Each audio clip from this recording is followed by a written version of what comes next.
RTCI, Radio Tunis Chaîne Internationale, votre fenêtre sur le monde, où que vous soyez. Restez connectés à l'essentiel. RTCI, la plus belle des radios. Le journal.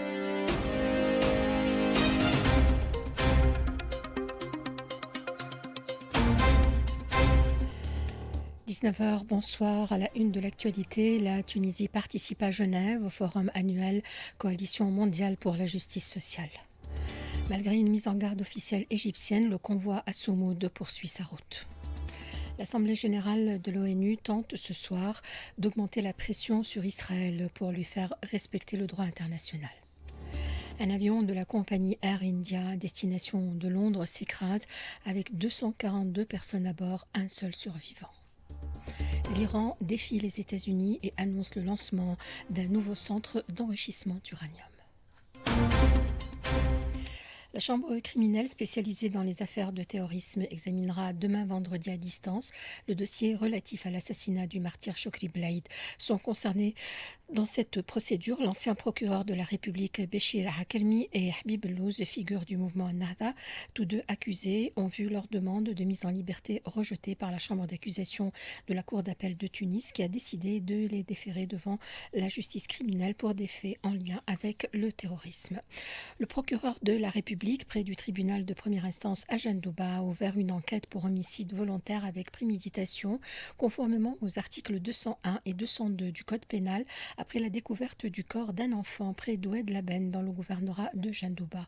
Le porte-parole du tribunal, Ala Eddine Aouedi, a indiqué à l'agence TAP que le juge d'instruction a ordonné le transfert du corps pour autopsie afin de déterminer les causes du décès et dévoiler les circonstances de ce douloureux incident. La Tunisie, représentée par le ministre des Affaires sociales, a participé aujourd'hui à Genève au forum annuel Coalition mondiale pour la justice sociale, organisé dans le cadre de la 113e session de la Conférence internationale du travail. Dans son intervention, le ministre a souligné l'importance accordée par la Tunisie au dialogue social en tant que seul mécanisme efficace permettant de promouvoir les relations interprofessionnelles et de préserver la paix sociale pour la réalisation du développement et de la justice sociale. Il a indiqué que le dialogue et les négociations sociales dans les secteurs publics et privés sont des pratiques bien ancrées dans le monde du travail en Tunisie. En témoignent les augmentations salariales et l'amélioration des conditions de travail. Plus de 200 militants de diverses nationalités arrivés en Égypte pour participer à une marche internationale vers Gaza ont été interpellés à leur hôtel ou alors retenus à l'aéroport du Caire, a déclaré le porte-parole du collectif organisateur. Et malgré une mise en garde officielle du ministère égyptien des Affaires étrangères, le convoi de la résilience à Soumoud poursuit sa route vers la frontière égyptienne, déterminé à atteindre le point de passage de Rafah pour briser le blocus avec la population de Gaza.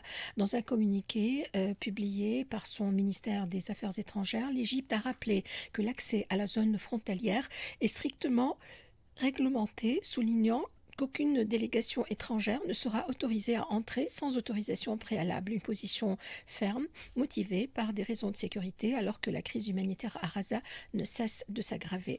Mohamed Emin Bennour, porte-parole du convoi à Soumoud, au micro de Ensaf Seri. On va se diriger vers Mosrata et puis vers Benghazi sur un trajet de 850 km. Les frères libyens nous ont accueillis avec un amour extrême. Nous continuons notre trajet vers Benghazi pour arriver au passage Saloum entre le territoire libyen et égyptien. En ce qui concerne le dernier communiqué égyptien, on comprend que l'Égypte, comme État, bien évidemment, a des lois qui sont bien définies, a des instructions que tout le monde doit accepter. Nous respectons toutes ces lois de l'Égypte, de l'État égyptien. Nous ne sommes pas là comme participants dans ce convoi pour faire des perturbations à l'intérieur de l'Égypte. Nous sommes là pour un but qui est bien défini. Nous voulons arriver à Rafah. Nous voulons briser cette serrure appliquée sur la bande de Gaza depuis le 7 octobre 2023, voire même depuis plus de 17 ans. Nous sommes là pour forcer de faire entrer tout ce qui est des aides qui sont stockées en tonnes devant le passage de Rafah. C'est notre but. lutte. Nous n'avons aucun problème avec le régime égyptien. Nous n'avons aucun problème avec le peuple égyptien. Et le peuple égyptien est un peuple qui est là avec le droit des Palestiniens. Et nous comptons sur ça. Sur le terrain, la défense civile de la bande de Gaza a annoncé ce jeudi la mort de 29 personnes dans des opérations israéliennes, dont 21 tuées alors qu'elles attendaient la distribution de l'aide alimentaire. Après le veto américain ayant empêché le Conseil de sécurité de réclamer un cessez-le-feu à Gaza, l'Assemblée générale des Nations unies va tenter ce soir d'augmenter la pression sur Israël en appelant à toutes les mesures nécessaires pour lui faire respecter le droit international.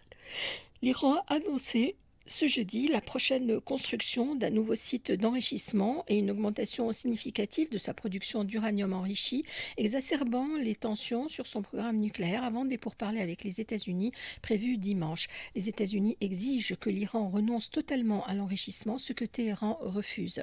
Aujourd'hui, les affaires étrangères iraniennes et l'Organisation iranienne de l'énergie atomique ont annoncé que les ordres nécessaires ont été donnés pour lancer un nouveau centre d'enrichissement dans un endroit sécurisé. Nous remplaçons toutes les machines de première génération par des machines avancées de la 6e génération à l'usine d'enrichissement de Fordo au sud de Téhéran, a déclaré le porte-parole de l'Organisation iranienne de l'énergie atomique, ajoutant que la production de matières enrichies augmentera de façon tout à fait significative. Un avion de la compagnie Air India, à destination de Londres, avec 242 personnes à bord, s'est écrasé sur une zone résidentielle ce matin, peu après son décollage. L'appareil, un long courrier de type Boeing 787, avait décollé et a presque aussitôt émis un appel de détresse avant de s'écraser. Les vidéos publiées sur les réseaux sociaux montrent l'avion qui perd rapidement de l'altitude juste après son décollage, semblant manquer de puissance avant de tomber sur des immeubles et d'exploser en une boule de feu. Une seule personne a survécu à ce crash.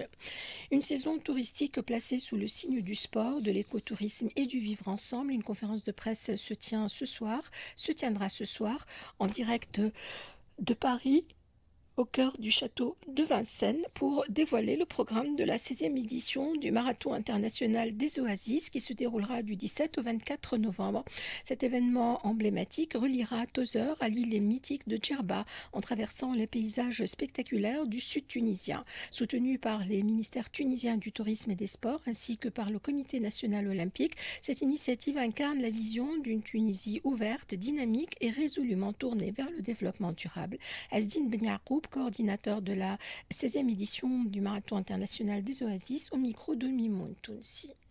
Le marathon trail des Oasis, dans sa 16e étape, démarrera donc de Tozeur jusqu'à l'arrivée sur mon île natale, l'île des Lotophages, Djerba-la-Douce, en passant bien sûr par Argilan, par Jibil, par Matmata, par Tataouine, des paysages à couper le souffle. Nous croyons beaucoup à l'écotourisme, au développement durable et surtout au tourisme sportif très développé dans notre belle Tunisie grâce aux investissements du ministère du Tourisme et des Sports et surtout le Comité national olympique tunisien. On communique par le sport, par le tourisme, par le vivre ensemble, surtout qu'en cette période très troublée dans le monde, aujourd'hui la Tunisie se positionne comme un pays d'ouverture, la Tunisie se positionne comme un pays d'amitié, de fraternité entre les peuples. Et par le sport, nous essayons aussi de passer des messages et à chaque fois qu'on reçoit des centaines de marathoniens sur le marathon trail des Oasis qui démarrera du 17 au 24 novembre prochain en Tunisie, et d'ailleurs dans les prochains mois, nous allons organiser le premier festival de documentaire sportif, mais nous reviendrons, ça sera en janvier 2026. L'Institut supérieur du sport et de l'éducation physique du CAF n'a pas dérogé à la règle cette année en organisant sa journée doctorale annuelle visant à développer la recherche en matière d'activité sportive et d'enseignement dans toutes les filières sportives. Noamen Galmemi nous fait part de cet événement au micro de Jamel Tibi.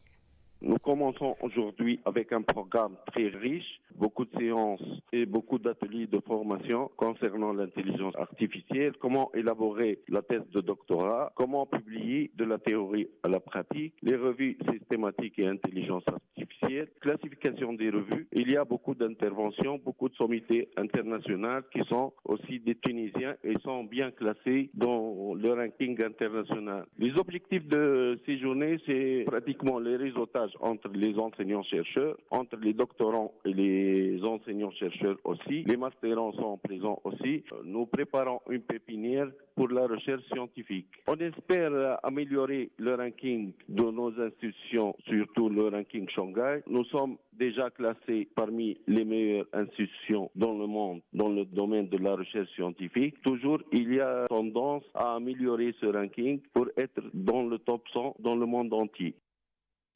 Prévision météo, température maximale comprise au cours de cette nuit du jeudi, entre 20 et 24 degrés sur le nord, le centre et le sud-est, entre 25 et 29 degrés sur le reste des régions, atteignant les 31 degrés sur l'extrême sud. Point final à ce journal, il est 19h10. Quelques titres en rappel. Malgré une mise en garde officielle égyptienne, le convoi à Soumoud poursuit sa route. L'Assemblée générale des Nations unies tente ce soir d'augmenter la pression sur Israël pour lui faire respecter le droit international. Un avion de la compagnie Air India à destination de Londres s'écrase avec 242 personnes à bord, un seul survivant. Et puis l'Iran défie les États-Unis et annonce le lancement d'un nouveau centre d'enrichissement d'uranium. Merci de nous avoir suivis. Merci à notre ingénieur son Faisal ce soir. L'information revient à 20h.